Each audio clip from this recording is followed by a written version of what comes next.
and the psychic, the material and the mental. There are stars that are millions of years older than the sun, millions of years. There may be a civilization that's millions of years more advanced than man's.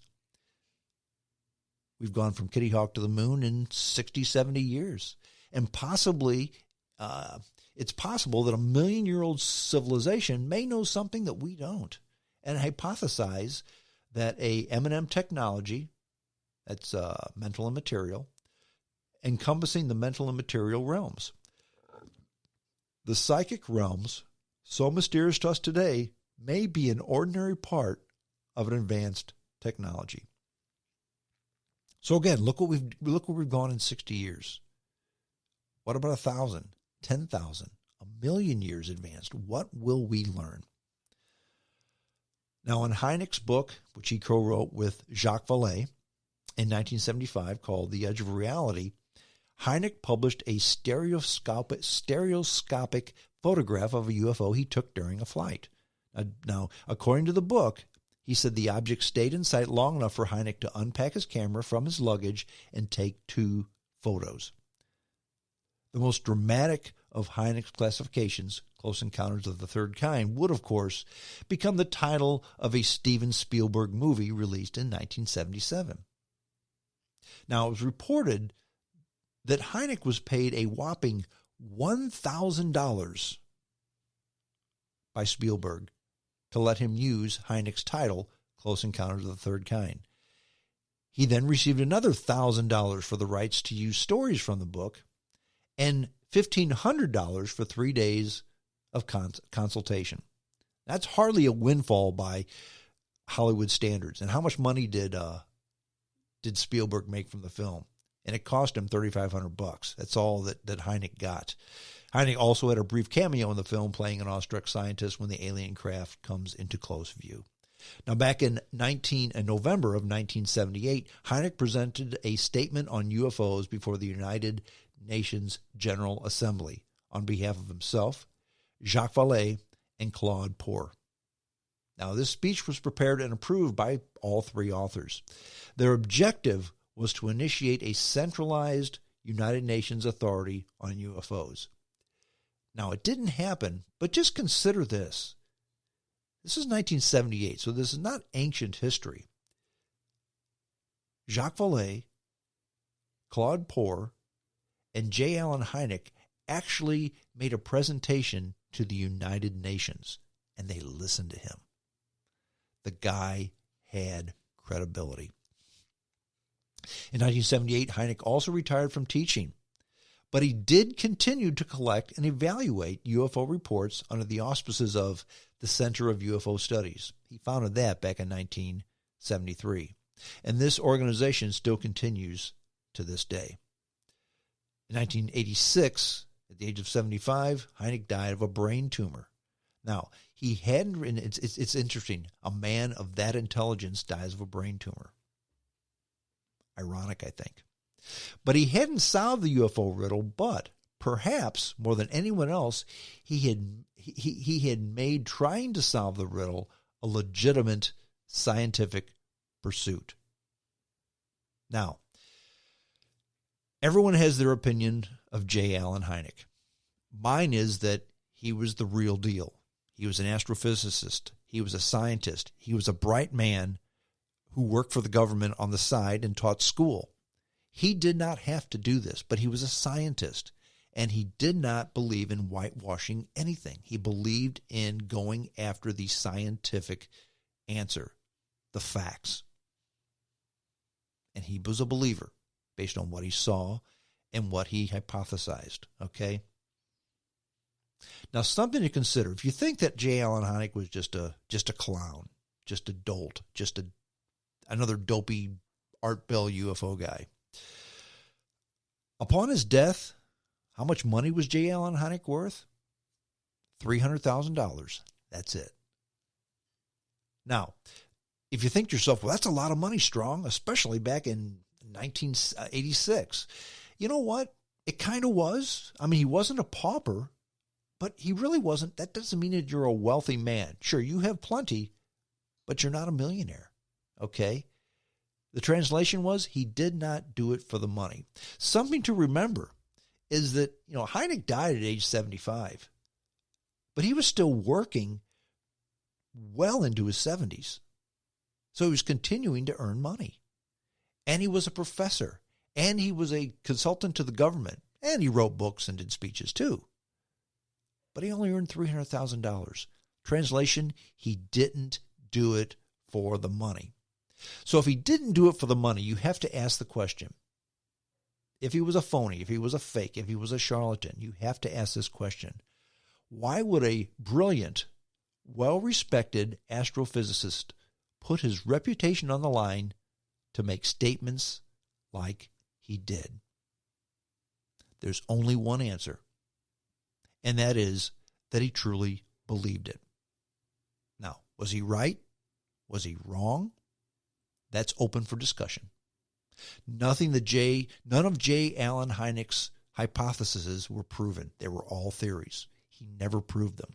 But what he did is he asked the question, after many, many years of being the debunker, of being the mouthpiece for the government, after saying, it was swamp gas, it was the planet Venus, it was the crescent moon. These people don't know what they're talking about. After many years of doing that, he said, wait a minute, this is baloney. This is not the facts I'm looking for. The facts are 1 billion Chinese can't all be wrong. Okay, if a group of drunk guys on a Saturday night say they saw something, that's one thing.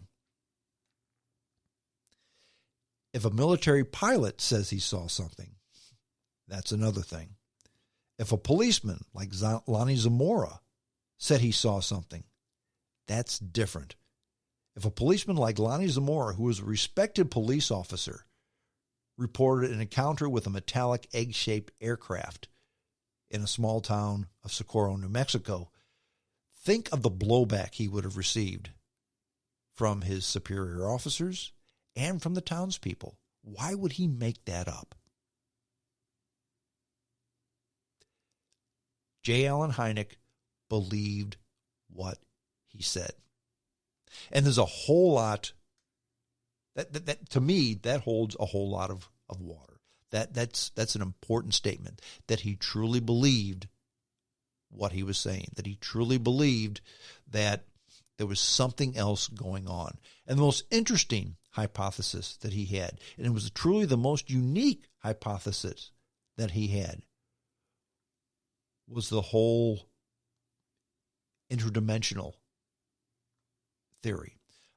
Not just the ETI, the extraterrestrial intelligence, the spaceships from someplace else, but the EDI, the extra-dimensional intelligence.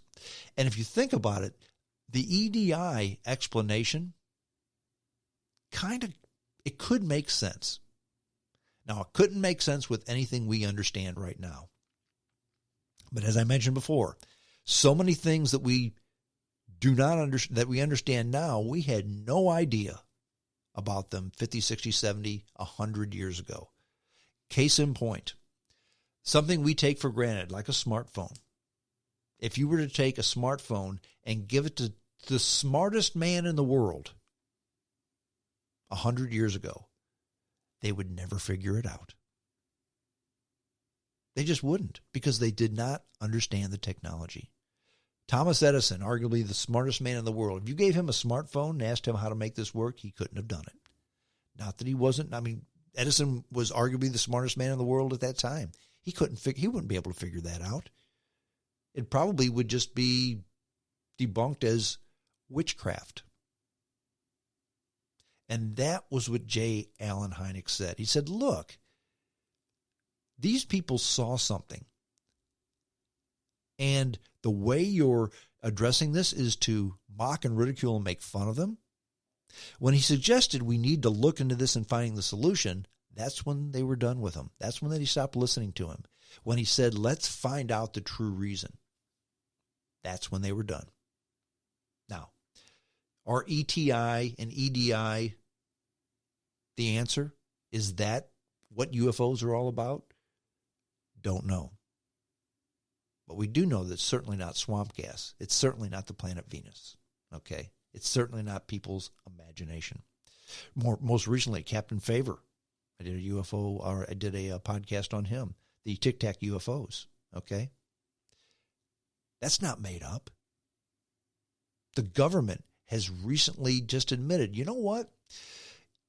Yep, UFOs are real. Years ago, Stanton Friedman made that statement. UFOs are real, and they made fun of them. Now the United States government says UFOs are real, and we're not making fun of them.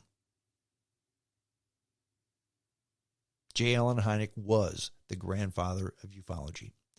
By the way, just as a precursor, or a postscript, I guess I would say, if you've never heard of J. Allen Hynek before, you've heard of his son. Hynek's wife, him and his wife Miriam, they had 5 children, so he had a life outside of science and ufology. But you're familiar with one of his children. It's his son Joel. Joel oversaw the design of the camouflage effect for the movie Predator, and actually won an Oscar for Best Visual Effects for the movie What Dreams Come True. Now, the most ironic thing about that is the son of the father or grandfather of ufology, he makes his living doing visual effects. Put that one in your pipe and smoke it. Well, that's all. We're done. Hope you enjoyed the podcast. JamesStrongShow@hotmail.com. That's the email address. If you want to receive the podcast each and every week, or whenever I download one, whenever I publish one, whenever one drops, you can be guaranteed to get that into your inbox by sending me an email request. I'll put you on the mailing list, and you get that podcast in your email each and every time it's published. Or you can find it on, a variety of any place at all that you find podcasts. iTunes, iHeartRadio, FM Player, Facebook, Twitter, TuneIn, Radio Online, the podcast app. My friends over in India, GeoSavan, Spreaker.com, of course, SoundCloud, Spotify, not SoundCloud, maybe not SoundCloud, but Spotify. Or you could go to my host, Spreaker.com. That's it. I'm done. Hope you enjoyed the podcast. I love to see your comments. Send me emails if you like. I do answer my emails, JamesStrongShow@hotmail.com. And until next time, this is James Strong saying, adios.